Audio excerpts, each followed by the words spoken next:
వచ్చి ఆ డౌట్ అడిగింది.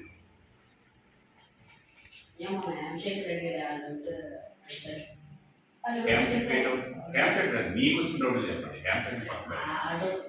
ఏం డౌట్ అంటే ఇప్పుడు సూర్యుడు ఫామ్ ఎలా ఫామ్ అయ్యాడో అన్ని ప్లానెట్స్ అలాగే ఫామ్ వచ్చాయి. ప్లానెట్స్ స్టార్స్ ఏవైనా ఒకేలా ఫామ్. స్టార్ కి ప్లానెట్ కి తేడా ఏంటి? స్టార్ కి ప్లానెట్ కి తేడా ఏంటి? స్టార్ కి ప్లానెట్ తేడా ఏంటి? స్టార్స్ అన్ని కూడా ఒకేలా పెద్దగా ఉండొచ్చు కదా. పెద్దమేంటి అంటే అన్ని నీకు పెద్ద అవ్వాలంటే నీకు ఆ స్టార్ ఫామ్ అయ్యేటప్పుడు తయారయ్యేటప్పుడు దగ్గరలో పదార్థం ఎక్కువ ఉండాలి. ఓకేనా? నువ్వు 10 రాళ్ళు ఎలా ఇచ్చేసావు అనుకో, వెళ్ళినప్పుడు ఇక్కడ కుళ్ళు పడతాయి కొన్ని చోట్ల పెద్దవి ఉంటాయి, కొన్ని చోట్ల తక్కువ పడతాయి. నువ్వు జస్ట్ ఇలా తీసుకుని ఎలా జల్లేవు, అన్ని చోట్ల ఎక్కువ పడతాయి. ఒక చోట ఎక్కువ పడుతుంది, ఇంకో చోట తక్కువ పడుతుంది. అలాగే నీకు అది జరిగినప్పుడు కూడా ఎక్కువ ఎక్కడైతుందో అప్పుడు పెద్ద స్టార్స్ ఫామ్ అయ్యింది. ఓకేనా? అది ఇప్పుడు నీకు స్టార్కి ప్లానెట్కి తేడా ఏంటి అసలు? అసలు నక్షత్రానికి గ్రహానికి తేడా ఏంటి? స్టార్కి ప్లానెట్కి తేడా ఏంటి? స్టార్ గ్యాస్ తో తయారవుతాయి. ఏంటది? నీకు ప్లానెట్స్ కూడా గ్యాస్ తోనే తయారవుతాయి. కానీ కొన్ని ప్లానెట్స్ గట్టిగా ఉండే నేలతో తయారవుతాయి. ఫర్ ఎగ్జాంపుల్ సూర్యుడి నుంచి ఉన్న ఫస్ట్ 4 ప్లానెట్స్ ఉన్నాయా, వాటికే నేల ఉంటుంది. నీకు మెర్క్యూరీ నేల ఉంటుంది, వీనస్ నేల ఉంటుంది, ఎర్త్ నేల ఉంటుంది, మార్స్ ఉంటుంది, జూపిటర్ నేల ఉంటుంది. ఓకే, మళ్ళీ శాటర్న్ నేల ఉంటుంది, యురేనస్ నేల ఉంటుంది, నెప్ట్యూన్కి నేల ఉంటుంది. నేల ఓకేనా? ఇప్పుడు ఈ సూర్యుడు గ్యాసే, జూపిటర్ గ్యాసే. కానీ జూపిటర్ ఏమంటున్నాం? ప్లానెట్ అంటున్నాం. సూర్యుని ఏమన్నా ప్లానెట్ అనట్లేదు, స్టార్ అంటున్నాం. ఓకేనా? సన్కి ప్లానెట్ ఉన్న తేడా ఏంటంటే సన్ దాని ఎనర్జీని దానిగా తయారు చేసుకుంటుంది.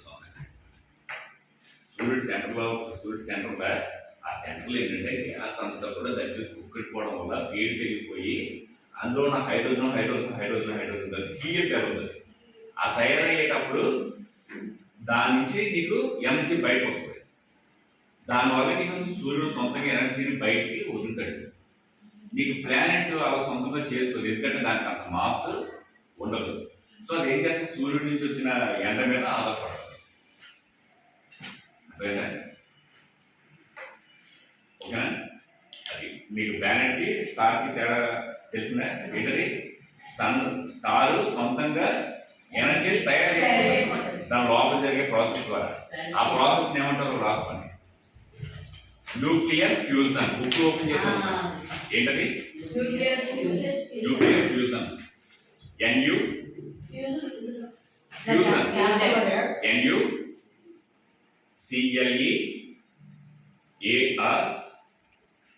CLEARFUSION.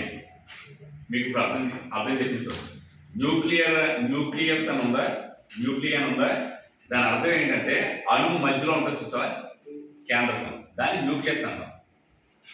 ఇక్కడ అందులో ప్రోటాన్ ఉంటాయి. ఫ్యూజన్ ఉంది కదా, ఫ్యూజన్ అంటే అర్థం ఏంటి? కాదు రే, మీరు ఎప్పుడైనా కరెంట్ ఫ్యూజ్ అని విన్నారా? ఫ్యూజ్ కొట్టేసి విన్నారా? ఆ ఫ్యూజ్ ని తీసామనుకో లోపల ఏముంటది? రెండింటికి కలిపి వైర్ ఉంటుందా? ఆ రెండింటికి కలిపేదాన్ని మనం ఫ్యూజ్ అంటాం. ఫ్యూజ్ అంటే అర్థం కలవడం అని. ఓకేనా? ఇప్పుడు న్యూక్లియర్ ఫ్యూజన్ అంటే అర్థం ఏంటి? న్యూక్లియర్లు కలవడం. అంటే న్యూక్లియర్ ఏమంటే ప్రోటాన్ ఉంటాయి కదా, ప్రోటాన్లు కలవడం. ప్రోటాన్లు కలవడం వల్ల ఎనర్జీ బయటకు వస్తుంది. అందుకే దాన్ని ఏమన్నా న్యూక్లియర్ ఫ్యూజన్. ఓకేనా? నక్షత్రం ఏం చేస్తుందంటే సొంతంగా న్యూక్లియర్ ఫ్యూజన్ జరిగి ఎనర్జీ బయట వదులుతుంది. మన భూమికి అంత, భూమికి జూపిటర్కి శాటర్న్ అంత ఎక్కువ, సూర్యుడు అంత పెద్దది కాదు కాబట్టి ఏమవుతుంది? అవి సొంతంగా ఎనర్జీ తయారు చేసుకోలేదు. ఒకవేళ ఇప్పుడు నీకు జూపిటర్ ఉందా, ఒక జూపిటర్ లాంటి జూపిటర్ 1000 కలిపేసాం అనుకో, అప్పుడు దాంట్లో బ్యాకప్ వెళ్ళిపోతుంది కదా, అప్పుడు అది మళ్ళీ తయారు చేసుకోగలుగుతుంది. జూపిటర్ లాంటివి 1000 చేసుకుంటే ఏమవుతుంది? అప్పుడు అది దానిలో మ్యాటర్ పెరిగిపోయి దానిలో గ్రావిటీ పెరిగిపోతుంది కదా, అప్పుడు అది మళ్ళీ సొంతంగా ఎనర్జీ తయారు చేసుకోగలుగుతుంది. అదేనా అది అంటే నీకు కొంత లిమిట్ అనేది ఉంటుంది. ఆ లిమిట్ దాటితే ఆ పని చేయగలవు. ఆ లిమిట్ దాటకపోతే ఆ పని ఇప్పుడు నువ్వు ఉన్నావు. ఇప్పుడు ఈ బలం ఎంత లేదు, కానీ నీకు ఒక 5-6 ఏళ్ళు పెరిగిన తర్వాత నీకు బాడీ పెరుగుతుంది, కండది పెరుగుతుంది, బలం పెరుగుతుంది. అప్పుడు నువ్వు ఏం చేసగలుగుతుంది కదా. అదేనా అలాగా కొన్నింటికి లిమిట్స్ ఉంటాయి. ఇంకేమైనా డౌట్స్ పళ్ళు దొరుకుతుంది. ఇది ల్యాండ్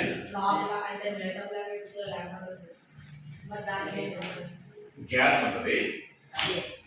గ్యాస్ ఖాళీ కాదు, గ్యాస్. మరి గ్యాస్ అన్నది కూడా నీకు మ్యాటరే కదా.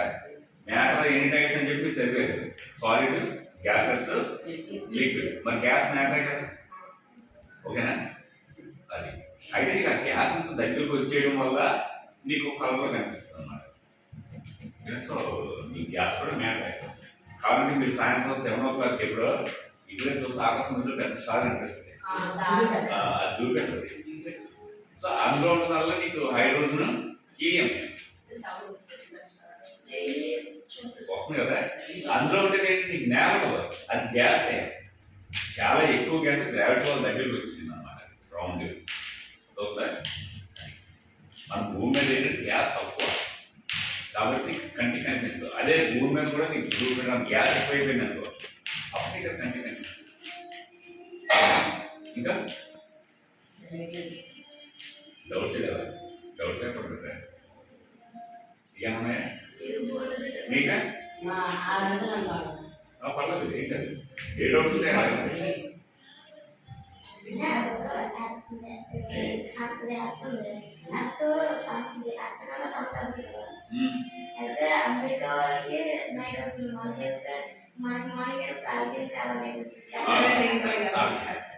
భూమి గుండ్రంగా ఉంది, భూమి గుండ్రంగా ఉంది.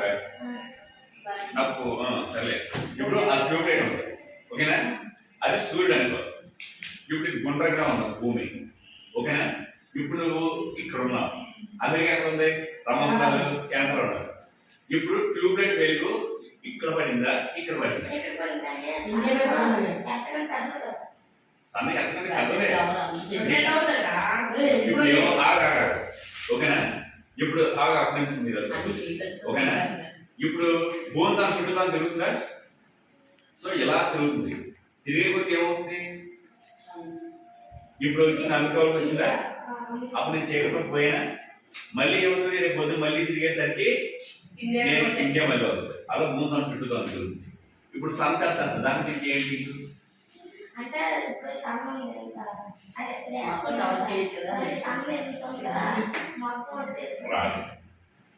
సన్న ఎంత కలుగుతున్నా సరే, నువ్వు దేని మీద లైట్ ఎంత పెద్ద ఎంత చిన్నదాని మీద లైట్ వేసినా సరే వెనక చీకటి పడుతుంది. ఎందుకంటే లైట్ స్ట్రైట్గా వెళ్తుంది, రౌండ్కి వెళ్ళిపోతుంది. ఇప్పుడు నీళ్ళు ఉన్నాయా, ఓకేనా. నువ్వు ఒక రూమ్లో నీళ్ళు వేస్తే ఏమవుతుంది, అన్ని వైపుకి వెళ్ళిపోతాయి. అదే నువ్వు లైట్ వేస్తావు అనుకో స్ట్రైట్గానే వెళ్తుంది. ఫర్ ఎగ్జాంపుల్ ఇప్పుడు ఈ రూమ్ అంతా చీకటి అనుకో, నువ్వు బ్యాటరీ లైట్ తో వేస్తే ఏమవుతుంది, స్ట్రైట్ గానే పడుతుంది, అన్ని వైపుకి వెళ్ళిపోతా. ఓకేనా. అందుకే నీకు భూమి మీద సూర్యుడి నుంచి నీకు లైట్ పడ్డప్పుడు ఓకేనా ఇక్కడ పడుతుంది, ఓకేనా. ఇటువైపు పడదు, ఇటువైపు చీకట్లోనే ఉంటుంది. అర్థమైందా. ఇంకా అయితే ఇంకా నీకు అందులో రకాలు ఉన్నాయి. దాదాపు నీకు చెప్పిన అర్థం కాదు, లైట్ రిఫ్లెక్షన్ ఉంటుంది అనమాట. ఓకే, మరీ చీకటి కాకుండా వాటిని ఏమంటే పరుంబుల అంబ్రా అంటారు. వాటి గురించి మనం ఇందులో లేదు, ఒక నిమిషమే నేను చూపిస్తుంది.